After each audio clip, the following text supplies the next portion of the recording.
Hey guys, it's Javon back again for another episode. As always, please like, comment, and subscribe to follow me on my journey to financial freedom, where we'll talk mindset, business, and travel.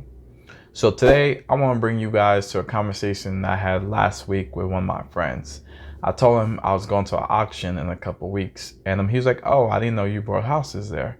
And I was like, "Oh, wait, I'm sorry. I didn't mean that kind of auction. The auction that I was speaking about was an auction where you could buy vanities, doors, windows at a very discounted rate compared to the big box stores." But then it sparked a really good conversation where I told him that I didn't buy houses at auctions for a couple reasons. Number one, it's intense.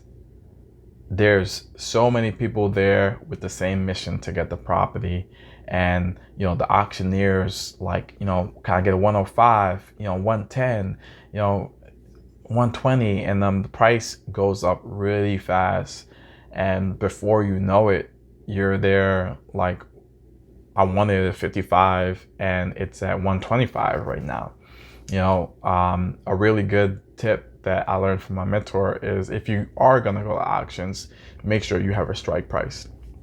And your strike price is basically saying, hey, I want this house at 105. If it goes 106, 107, or anything above 105, I do not want it. I'm just going to calm down and wait until the next property. It will save your butt. So you don't get wrapped up in all that emotion and the hype and the intensity of the room, because it's very intense.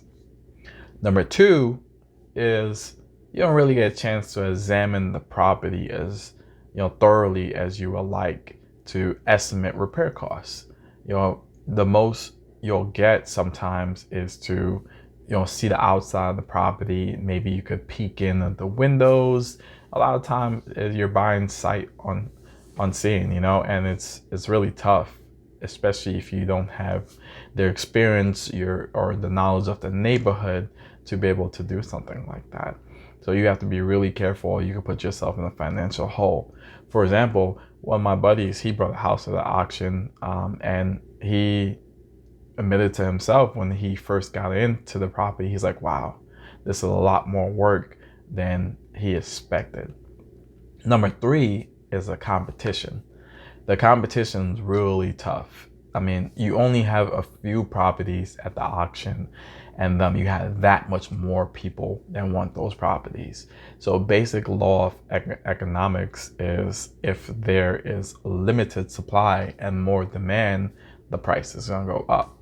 So you may have a house that starts at 55 and so many people want it, and they could jack the price up to 155 in a snap of a finger. And the only person that wins in that situation is an auctioneer, the people that's organizing the auction, because they want the highest price possible, so you could pay them their buyer's premium, which is a percentage of the price. So those are three quick reasons why I don't purchase properties at auctions. I prefer to either get it off market, or if it is on the MLS, that's fine, depending on the competition. You just have to feel out what works best for you. But that's pretty much all I have today, guys. I will see you guys next week.